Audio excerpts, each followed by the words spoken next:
If you want to improve your communication, build support, enhance your reputation, improve your chances of success, and accelerate your career, this is the one skill you have to have.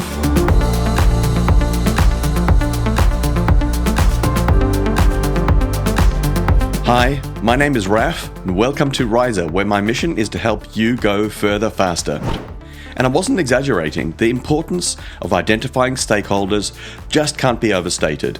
I spent much of my career in and around different types of project management, but outside of project management, in almost any role, in almost any business, stakeholder management is equally as important, helping you to gain support for your priorities, reducing resistance to change and increase your chances of success, make sure that many different viewpoints are considered when you make decisions leading to better outcomes, identify risks and prevent issues, ensure that people connected to your work are aware of their responsibilities and held accountable for their actions, demonstrate your commitment to collaboration and transparency, ensure everyone is working toward a common goal, and avoid friction, infighting, delays, miscommunication, and so much more.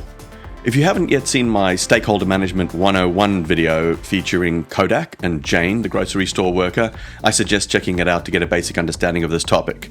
As I explained in that video, in business, stakeholders are anyone who can influence or affect your work, or anyone who is affected by your work or interested in your work. So here's a question to get you thinking. Who do you think is your most important stakeholder?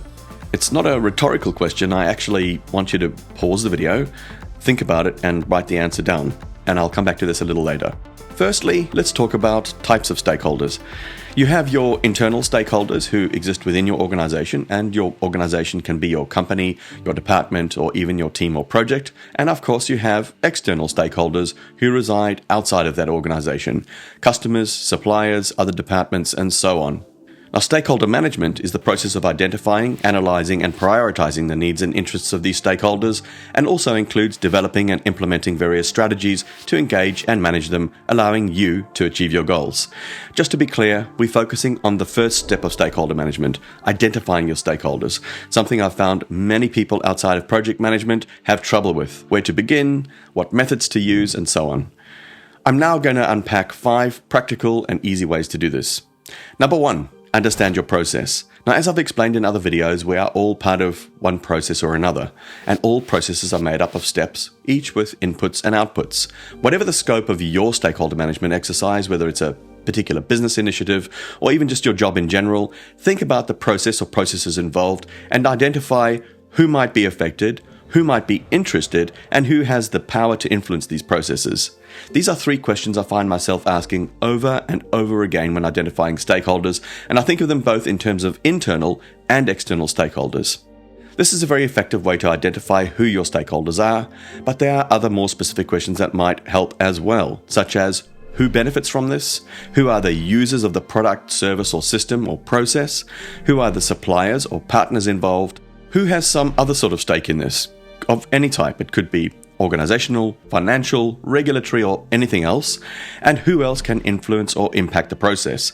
Now, if you want to go the extra mile, and I know my subscribers want to go further, faster, that's why you're here, then there's a process tool called SIPOC, which can help you understand any process as an overview, and which is really helpful in identifying stakeholders by breaking down a process into its component parts and identifying who's involved at each stage.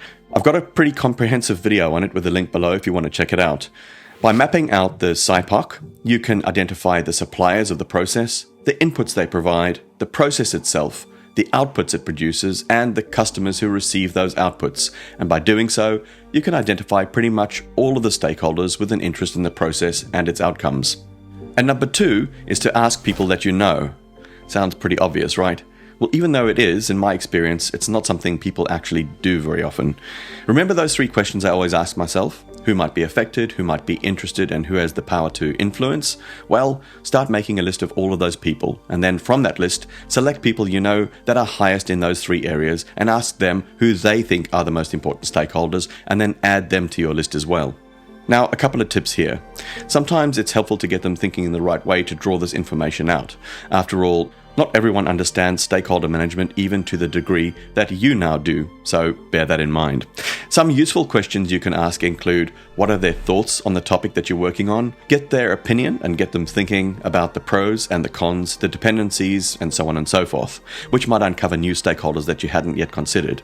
Similarly, you can ask these people if they have any questions for you about the topic at hand, which might again lead to uncovering new stakeholders. They're always hiding somewhere. And of course, you can just ask them if there are any other stakeholders they think you should be speaking with. And I also usually bring my stakeholder list with me and I run through it to get their opinion.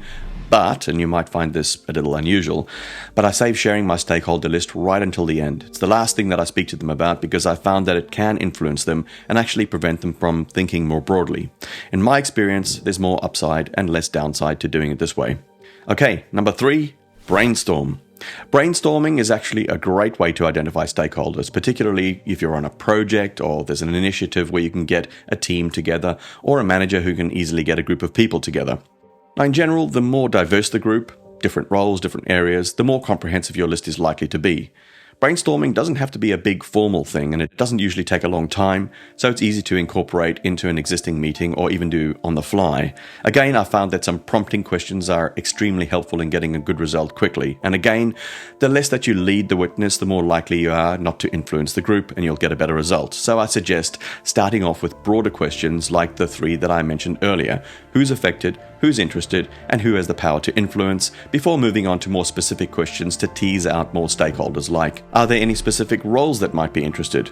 Who might be good champions of the initiative? Or who do we think could be resistant? Who are the potential blockers? Preparing a few questions to keep on hand will help prompt the group in the right way, so I highly recommend doing that. The beauty of brainstorming as a group is that you're leveraging their collective knowledge, and you might find that they feed off each other as well and go further than you imagined. It's a fun exercise. And number 4, refer to the docs. No, not your GP. I'm talking about documentation. This is particularly relevant if you're on a project because there should be some project documents that might give you everything that you're after. So make life easy for yourself and let that be your first destination. You can look at the project charter, the project plan, the meeting minutes, any surveys that have been conducted, and an abundance of other materials, maybe even a stakeholder map. That stuff should all be readily available if the project is being run in the right way. But even if you're not on a project, there are other documents like policy and procedure manuals or shared documents in collaboration areas like Confluence, Teams, or Workspace that can provide a wealth of information. So always refer to the docs. And last but not least, use your company's organization charts and the company directory. It's another obvious one that people just for whatever reason forget to use.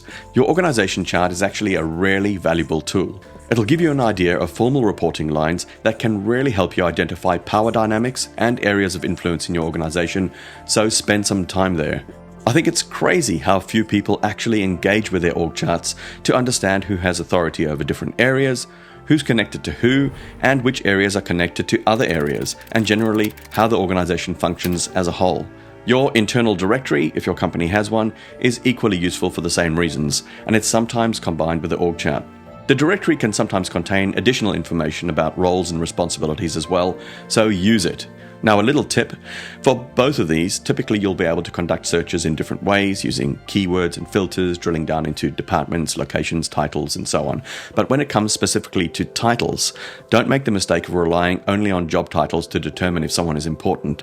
That'd be pretty foolish because you'll find that there are many individuals without lofty titles lower down on the organizational ladder who are absolutely critical to your success for a variety of reasons, including their ability to influence, their knowledge, and their expertise. Now, those are good internal tools, but externally, you can of course also use industry directories as well, such as business networking tools like LinkedIn. Using these 5 methods in the right ways will take you very far in identifying all of your stakeholders, which brings us to the question I asked at the very start of this video. Who do you think is your most important stakeholder? Now, there's no right answer to this question, but in my personal view, your most important stakeholder most of the time is your direct line manager. Now, if that came as a shock to you, then let me know why you think that's not the case and maybe I'll cover it in a future episode. Either way, on that note, I strongly suggest that you download my guide on mastering one-on-one meetings with your manager, a powerful tool to continually improve and accelerate your career, and that guide is also paired with a video, which you can find here.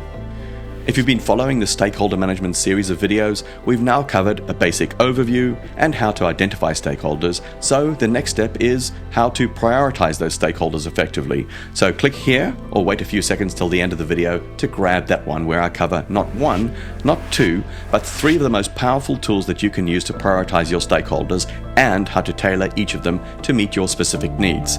And if you found this episode useful, then give it a like, subscribe and press the notification bell so that you don't miss out on those future episodes when they're released. And don't forget to share this episode with a friend or colleague, helping them to go further, faster as well.